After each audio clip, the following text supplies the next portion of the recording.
The restaurant was alive with chatter, clinking glasses, and soft music, but at one table, the mood was anything but light. Ethan Ward, a man who seemed to have it all, tailored suit, sharp jawline, and the kind of presence that made people turn their heads, was sitting across from a woman who hadn't looked up from her phone for the last 10 minutes. She was his blind date, set up by a well-meaning friend who thought Ethan needed someone glamorous, someone on his level. But instead of connection, all he felt was distance. She scrolled through her feed, laughed at something on her screen, and waved her hand dismissively when the waiter asked if they were ready to order. Ethan sighed quietly, his loneliness sinking deeper into his chest. People thought he was lucky, CEO of a major company, wealthy, admired, but nights like this reminded him how hollow success felt when you had no one to share it with.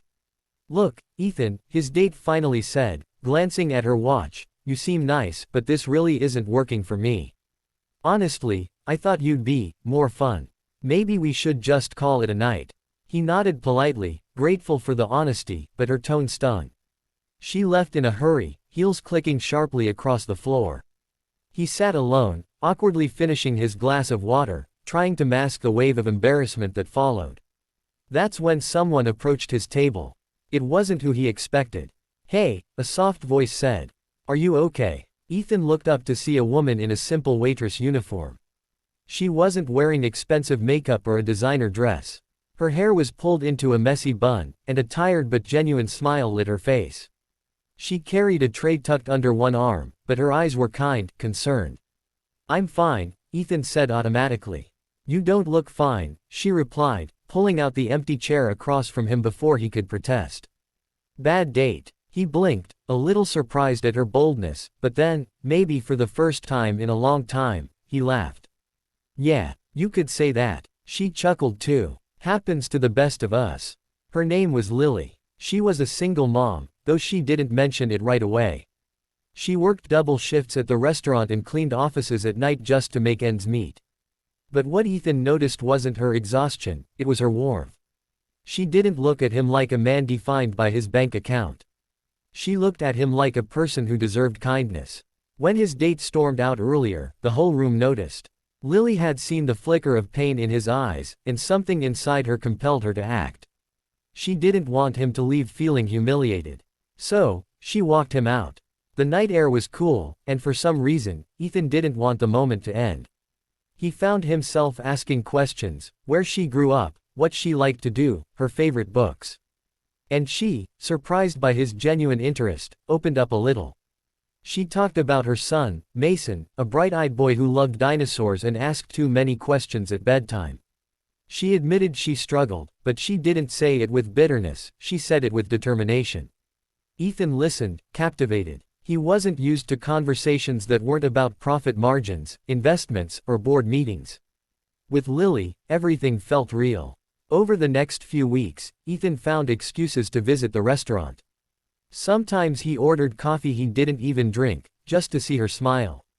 Slowly, he began helping in quiet ways, slipping her generous tips without making it obvious, arranging for groceries to be delivered anonymously when he learned she sometimes skipped meals to make sure Mason had enough. But Lily wasn't easily fooled. She noticed. "Why are you doing this?" she asked one night, after finding another delivery at her door. "I don't need charity." Ethan hesitated. He wanted to tell her everything, that he was a CEO, that he could take away all her struggles in an instant, but he knew that wasn't what she needed. She needed respect. She needed someone who saw her strength, not her hardship. "I'm doing it because I care," he said simply. "Not because I pity you." Her eyes softened, but she didn't reply. The turning point came when Lily's son got sick. Mason had a high fever, and Lily had no one to watch him while she rushed to the pharmacy. Desperate, she called Ethan. He came without hesitation. When Lily returned, she found Ethan sitting on the floor, Mason curled against his chest, listening intently as Ethan read from a dinosaur picture book. Mason was smiling, fever forgotten for a moment. Something shifted in Lily's heart that night. Ethan didn't just care for her, he cared for her son. And that meant everything. Eventually, Ethan's secret came out. Lily learned who he really was, not just Ethan, the kind man who made her laugh and listened to her stories, but Ethan Ward, the CEO. She felt betrayed at first. Why didn't you tell me? She demanded. Because I didn't want you to see my money before you saw me, he said quietly. I've had people chase me for what I own, not who I am. But you saw me when I was at my lowest. You didn't care about the suit or the company. You cared about the man. Tears filled her eyes, not from anger, but from the truth in his words. She realized he had been lonely too, trapped in a world where people valued him for the wrong reasons. Their love didn't blossom overnight. It grew slowly, tested by Lily's fears of being hurt again and Ethan's fear of being loved for the wrong reasons. But through each challenge, they chose each other. Ethan helped Lily believe in herself again, while Lily reminded Ethan what it meant to live with purpose beyond boardrooms and business deals.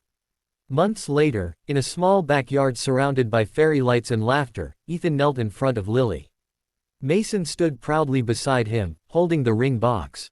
Lily, Ethan said, voice steady but full of emotion, you walked me out of one of the worst nights of my life, and unknowingly led me into the best part of my life. You gave me hope, love, and a family. Will you marry me? Lily's answer came in tears and a whispered, yes. The poor single mom and the lonely CEO, two souls from different worlds, had found each other not in wealth or appearances, but in kindness, laughter, and love. And the message that echoed through their story was simple yet powerful. Sometimes, the greatest love stories begin in the most unexpected places, when two broken hearts decide to heal together.